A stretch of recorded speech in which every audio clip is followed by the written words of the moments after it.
What is going on, people? Welcome back to the Retel show. I hope you are all doing well. E3 is finally over. It's done. There's so much to talk about. So let's start by going through the conferences in order. So EA went first on Saturday, and EA was pretty much, what everybody expected. Star Wars and sports. But, no one's really surprised by that. That's kind of EA's shtick these days. But to be fair, Star Wars Battlefront 2 is looking excellent. I think the only surprise of the show was the new game A Way Out, which is like this co-op action-adventure type game from the studio that made Brothers. And that game is actually looking super rad. Microsoft was the first of the big three to have their press conference, which was on Sunday. They spent a good chunk of their show talking about Project Scorpio, as expected, or what we now know as the Xbox One X. A high-end console that comes at a high-end price. That's $500 US. For us Canadians, that's like $650. I'm curious to see how this thing is going to do. I don't doubt that the Xbox One S is probably still going to be their number one SKU. But at least now Microsoft can reclaim the title, of having the most powerful console. In terms of games, this is where I think they stumbled a little bit. They had a huge third-party presence. And while a lot of those games look really good, especially the new BioWare game Anthem and the new Metro game, their exclusive first-party lineup is looking pretty thin. The big problem is that the exclusives that they did show fell pretty flat. Particularly State of Decay 2, Crackdown 3, and Sea of Thieves. And that doesn't mean that those games are going to be bad by any means, but it just means that the trailers and the gameplay that they did show just didn't excite.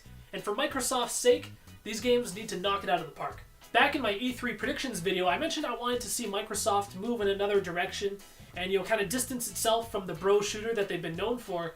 And while there was certainly no shortage of shooters in their E3 showcase, I was happy to see games like Cuphead and Super Lucky's Tale and Ori the Will of the Wisp to really round out their lineup. Arguably, though, the most exciting announcement was OG Xbox games. I am so stoked to take another crack at Crimson Skies. I just hope for OG Xbox games that the catalog is good, and more importantly, I hope those games aged well.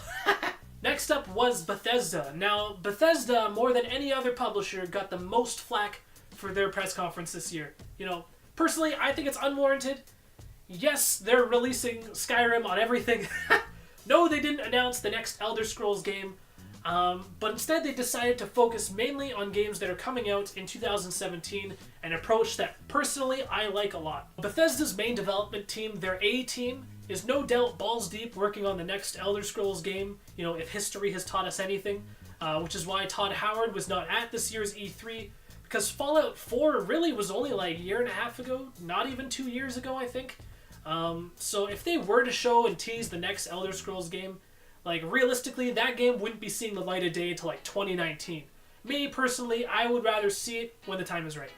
I actually really like their fall lineup. A lot of you know that I'm a big horror game fan, so I'm super excited for The Evil Within 2, and I thought Wolfenstein looked fucking rad. Sunday night, Devolver Digital did this satirical press conference that was batshit crazy. Personally, I know it's satire, but I would have liked to see it be a little bit more subtle. I think it's still worth checking out, though, just to witness the insanity. Ubisoft was next up on Monday, and I think they had a really good showing. Nobody was expecting Miyamoto to show up on stage at the Ubisoft press conference. Shit was crazy. And, it was a pretty amazing moment. And that Mario and Rabbids game, turns out it's like a tactical strategy game. As a big fan of, Fire Emblem and XCOM, that shit's right up my alley. And it looks like the internet has come around on it too. There seems to be a lot more positive buzz surrounding this game than before. We also got more glimpses at their flagship titles like Assassin's Creed and Far Cry. But the biggest moment of their show, and arguably one of the biggest moments of E3 this year, was Ubisoft pulling back the curtain on Beyond Good and Evil 2. Holy shit! 15 years later, we finally get our first glimpse of what the game is going to look like. We all knew it was coming. We thought it was in development hell. But holy shit, that trailer was amazing. It looks like Ubisoft is investing a lot into this game. It's definitely a big risk for them. It's just a trailer. We haven't seen any gameplay yet, but just visually and stylistically, it looks incredible. I really like the direction they took it. Then later in the evening, it was Sony's turn. And, in our E3 predictions video last week, I mentioned how we already knew so much of what Sony was working on, and that we'd probably spend most of the conference getting details on games that we already knew about, as opposed to spending time on like brand new game announcements. And holy hell, that was spot on. Like, between E3 and PSX last year, like Sony definitely blew its load. And except for a couple announcements, it was a pretty dry conference. Not to take away from Sony's like amazing slate of games that it has on the horizon. Like Sony's 2018 looks like it's gonna be incredible. There were simply no major surprises. I think for me, the biggest surprise was finding out that none of Sony's major games are coming out this fall. Earlier in the week, we found out that Ni no Kuni 2 is actually coming out this November. Why they didn't announce that at the press conference, to even make it seem like they have some games coming out this year is beyond me. The one thing I was happy to see is a very promising lineup of exclusive PSVR games, which was on my wish list in our video last week. Finally, last up was Nintendo, who many people considered to have won E3 this year. Nintendo's presentation was short, it was to the point, and it packed a punch. Particularly in the two bombshells they dropped back-to-back, announcing a new mainline Pokemon game for the Switch, and announcing Metroid Prime 4, a series that hasn't been touched in like a decade. In my E3 predictions video, one of the things on my wish list was a new Metroid game. And holy shit, they're making 2 new Metroid games. And I know a lot of people are like, well, what the hell, they just showed a logo. And those people are right, but for a lot of people, just knowing that it's happening and knowing that the requests have been heard is good enough for now. And that's the biggest thing. It shows that Nintendo is listening. A company that's notorious for being completely tone deaf and never giving the fans what they want, are finally listening. And the Pokemon announcement, like, they didn't have a logo or anything to show. It was literally just a dude sitting down at a desk saying that they're making the game. In my opinion, they were never going to show that at this E3 this year. I'm pretty sure that was only put in as a direct response to the feedback from last week's Pokemon Direct.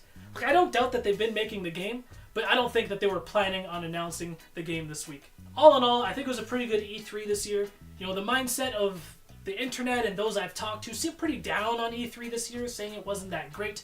But I think it's just the landscape that's changed. E3 used to be the one time of the year where everything got announced. And now it just simply isn't. There's way more shows and events than there ever was before. Things get announced all year round. Plus, I think gamers are just harder to impress these days. Too picky, too jaded.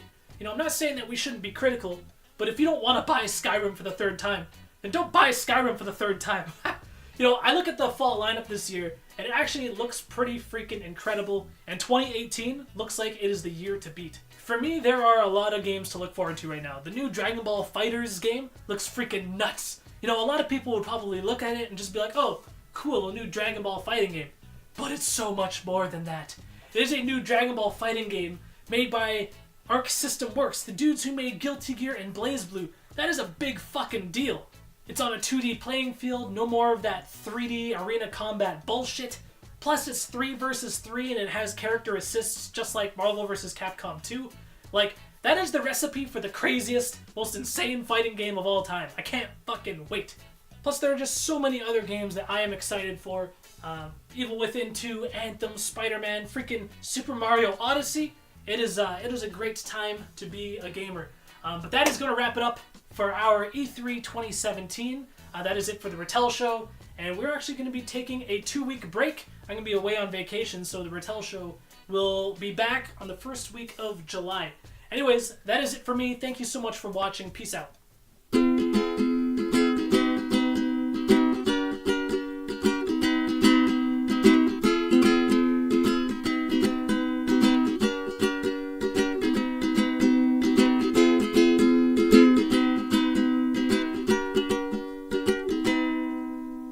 Show's gonna suck.